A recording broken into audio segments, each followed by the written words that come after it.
Hello student, আজকের ভিডিওতে আমরা HTML নিয়ে আলোচনা করব। কিন্তু HTML এর প্রাথমিক ধারণা আমরা অলরেডি আলোচনা করে নিয়েছি এবং ট্যাগ স্ট্রাকচার সম্বন্ধেও আমরা আলোচনা করে নিয়েছি।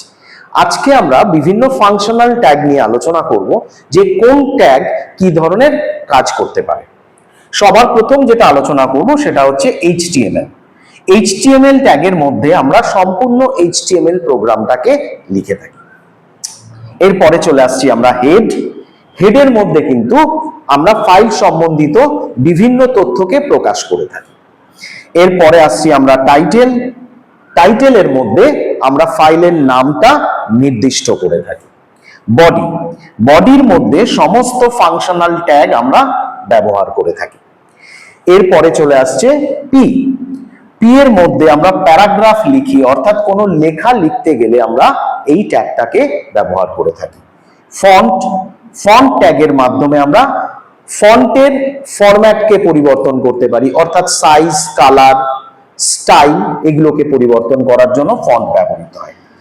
বি ট্যাগের মাধ্যমে বোল্ড, ইউ ট্যাগের মাধ্যমে ইটালিক, আন্ডারলাইন, আই ট্যাগের মাধ্যমে ইটালিক, সাব ট্যাগের মাধ্যমে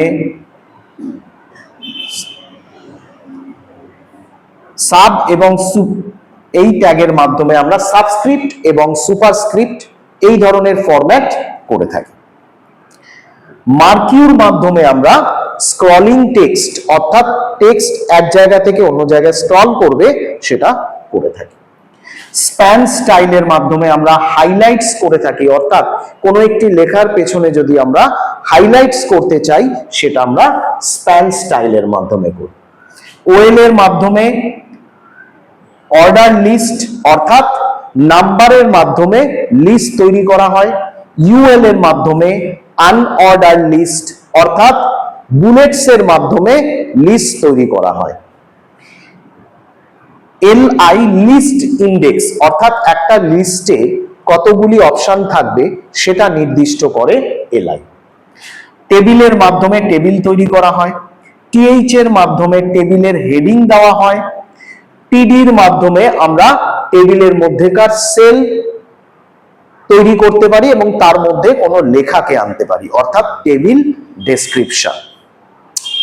টিআর এর মাধ্যমে টেবিল রো, অর্থাৎ টেবিলের রো তৈরি করার জন্য আমরা টিআর কে ব্যবহার করে থাকি।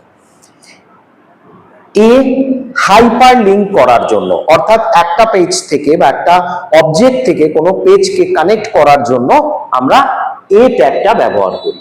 ফ্রেমের মাধ্যমে আমরা একই পেজের মধ্যে অনেকগুলি অংশ তৈরি করতে পারি বা অনেকগুলি ফ্রেম তৈরি করতে পারি। H1, H2, H3 এইভাবে H6 অবধি প্রত্যেকটা ট্যাগের মাধ্যমে আমরা হেডিং দিতে পারি।